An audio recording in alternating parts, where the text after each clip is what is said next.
గురజాల నియోజకవర్గంలో సామాజిక పెన్షన్ను గురజాల శాసనసభ్యులైన ఎర్పతిలేని శ్రీనివాసరావు పంపిణీ చేశారు. ఈ సందర్భంగా ఆయన మాట్లాడుతూ కూటమి ప్రభుత్వం ఇచ్చిన మాట మేరకు పెన్షన్ను పెంచడమే కాకుండా తెల్లవారుజాము నుంచి ఇంటింటికి పంపిణీ చేశారు. ఈ కార్యక్రమంలో ఎమ్మెల్సీ జంగా కృష్ణమూర్తి, అధికారులు, నాయకులు పాల్గొన్నారు.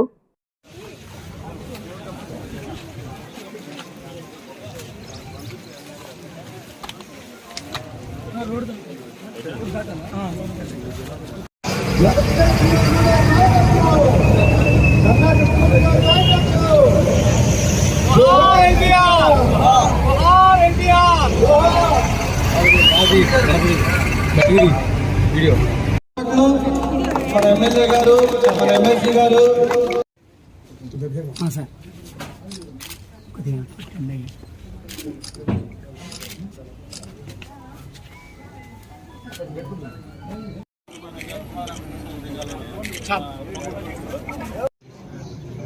కూటమి, ఎన్డీఏ కూటమి, తెలుగుదేశం, జనసేన, భారతీయ జనతా పార్టీ, 3 పార్టీల కూటమి అధికారంలోకి వచ్చి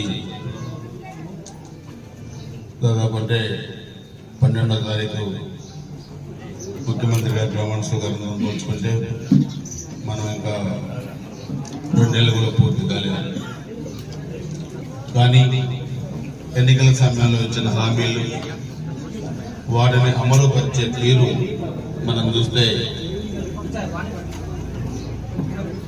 5 సంవత్సరాల రాష్ట్రం వైసీపీ అధికారంలో ఉన్నప్పుడు ఆర్థిక వ్యవస్థ ఎంత చిన్నపిల్లంగా తయారైపోయిందో, రాష్ట్రంలో అభివృద్ధి అనేది లేకుండా, పరిశ్రమలు లేకుండా, యువతకి ఉపాధి లేకుండా, ఒక జాబ్ క్యాలెండర్ కూడా లేకుండా రాష్ట్రాన్ని అరాజకమైన పరిస్థితుల్లోకి నెట్టారు. మాట్లాడితే కేసులు, ఆస్తుల విధ్వంసం, హత్య రాజకీయాలు ఒకటిగా ప్రజలించిన అధికారాన్ని అభివృద్ధి కాకుండా అరాచకానికి ఉపయోగించుకుంది గత ప్రభుత్వం. అందుకే ప్రజలు 151 అంటే దాన్ని మన ఎన్నికల్లో 11 చేశారు.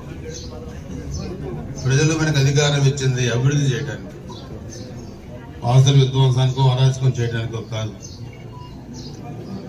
2 నెలలు కావస్తున్నా ఇంతవరకు ఆ ప్రభుత్వం చేసిన అరాచకాలు ఏమున్నాయో కూడా ఇంతవరకు చాలా వరకు ఇంకా బయటికి రాల. ఎన్ని కంపెనీలు పెట్టారు, ఎన్ని కార్పొరేషన్లు పెట్టారు, ఎక్కడెక్కడి నుంచి లోన్లు తెచ్చారు, ఆ లోన్లు ఎటు డైవర్ట్ చేశారు, ఇవన్నీ కూడా మనం చూస్తే చాలా అరాచకాలు గత ప్రభుత్వంలో జరిగినాయి. ఆర్థిక వ్యవస్థ కుప్పకూలింది. మద్యపాన నిషేధం చేస్తా అన్న వ్యక్తులు 25 సంవత్సరాలకి ఆ మద్యపానాన్ని తాకట్టు పెట్టి లోన్లు తెచ్చారు. మందు తాగే వాళ్ళని తాకట్టు పెట్టి డబ్బులు తెచ్చిన ఏకైక వ్యక్తి జగన్మోహన్ రెడ్డి. ఈ దేశంలో ఇంకెవరు ఆ పని చేయలేదు, ఇతను ఒకటే చేశారు. అంటే ఎట్లా డబ్బులు తేవచ్చు, ఎలా తేవచ్చు, నీకు తెలియకుండా నీ ఆస్తుల్ని తనఖా పెట్టేశారు. మొన్న అసెంబ్లీలో చంద్రబాబు నాయుడు గారు, ముఖ్యమంత్రి గారు ఒక ప్రెజెంటేషన్ ఇచ్చారు.